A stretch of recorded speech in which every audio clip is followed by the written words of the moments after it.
Hello and welcome all. आजको हाम्रो यस भिडियोमा हामीले ल्यापटप डेस्कटपको स्क्रिन कसरी रेकर्ड गर्ने, त्यसको लागि हामीले कुनै पनि रेकर्डिङ सफ्टवेयर डाउनलोड पनि गर्नु पर्दैन। जस्ट हामीलाई इन्टरनेट अभाइलेबल हुनु पर्यो। सो त्यसको लागि हामीले यो flexclip.com वेबसाइटमा आउने, त्यसपछि यसमा आए पछाडि हामीलाई यसबाट हामीले धेरै काम गर्न सक्छौँ। जस्ट आजको हाम्रो भिडियोमा चाहिँ स्क्रिन कसरी रेकर्ड गर्ने भनेर सिक्न जाँदैछौँ, किनकि हामीले प्रोफेसनल होस्, टिचिङ भिडियो होस्, अरू कुनै पर्पजको लागि ल्यापटप डेस्कटपको स्क्रिन रेकर्ड गर्नुपर्ने हुन्छ। सो हामी यो फ्लेक्सक्लिप्स भन्ने वेबसाइटमा आइसकेपछि हाम्रो यो टुल्स भन्ने मेनु छ।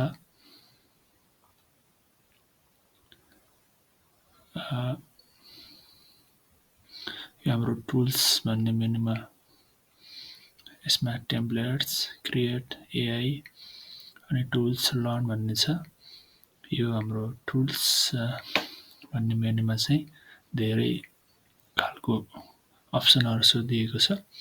हामीले चाहिँ यो स्क्रिन रेकर्डर भन्ने अप्सनलाई एक्सप्लोर गरौँ।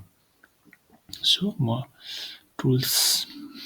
टुल्समा गएर स्क्रिन रेकर्ड भन्नेलाई क्लिक गर्छौँ। यो स्क्रिन रेकर्डर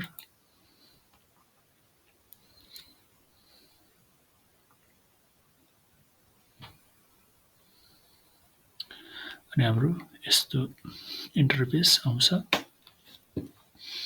अब हामीले स्क्रिन रेकर्ड गर्नलाई के गर्नुपर्छ भन्दा यो स्टार्ट रेकर्डिङमा क्लिक गर्ने, यस्तो आउँछ। अब हामीले स्क्रिन प्लस वेबक्याम रेकर्ड गर्नु पर्यो भने यसलाई सिलेक्ट गर्नु पर्यो।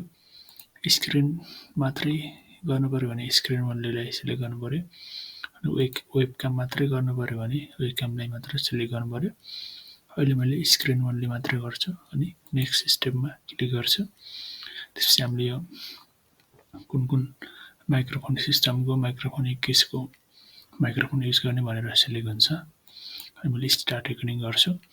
अनि मैले यसमा अब विन्डो गर्ने हो कि एउटा ट्याब मात्रै गर्ने हो कि इन्टायर स्क्रिन गर्ने हो, त्यसको लागि अप्सन हुन्छ। मैले इन्टायर स्क्रिनमा क्लिक गर्छु। अनि त्यसपछि मैले यसमा इन्टायर स्क्रिनलाई क्लिक गरेपछि हाम्रो सेयर भन्ने हुन्छ। मैले सेयरमा क्लिक गरेपछि हाम्रो रेकर्डिङ स्टार्ट हुन्छ। यस्तो तरिकाले अब हामीले आफ्नो स्क्रिन रेकर्ड गरेर टिचिङ भिडियोहरू, मिटिङ्सहरू रेकर्ड गर्न सक्छौँ। Thank you for watching.